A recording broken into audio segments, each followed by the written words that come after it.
Kisah mistis di Sungai Cisadane. Ada makhluk gaib hingga jeritan misterius.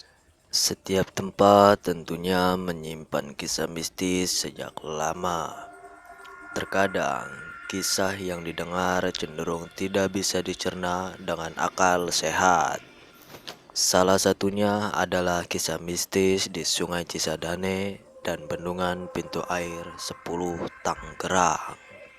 Selain itu, ada juga pintu air 10 yang mengatur aliran Sungai Cisadane, yang juga menyimpan segudang misteri dan kisah mistis. Buat kamu yang penasaran, berikut ini adalah beberapa kisah mistis yang ada di tempat angker Tangerang tersebut. Yang pertama, penampakan buaya putih. Kemunculan buaya putih atau buaya siluman seringkali dikaitkan dengan fenomena atau kejadian mistis di Sungai Cisadane. Kebanyakan warga Tangerang sudah tahu mengenai kisah mistis ini. Berdasarkan cerita, sosok hewan gaib ini pernah muncul pada 1962 silam. Setelah kemunculannya, terjadi bencana banjir yang disebabkan oleh luapan aliran Sungai Cisadane. Luapan yang terjadi mengakibatkan air dari aliran sungai menggenangi beberapa wilayah Tangerang.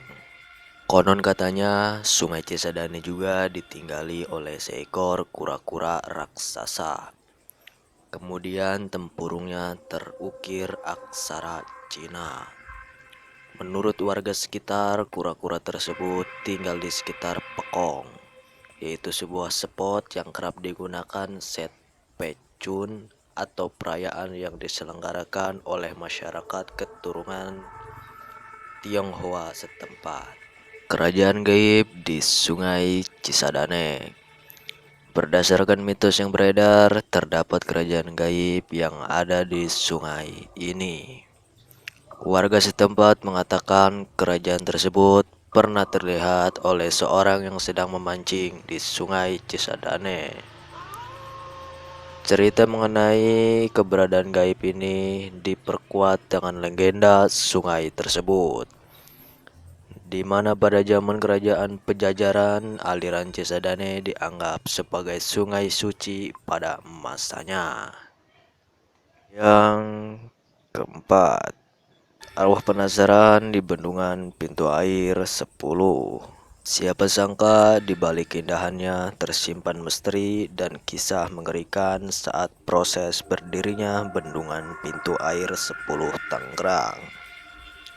Menurut cerita, bendungan yang dibangun pada 1927 tersebut dibangun saat masa penjajahan Belanda.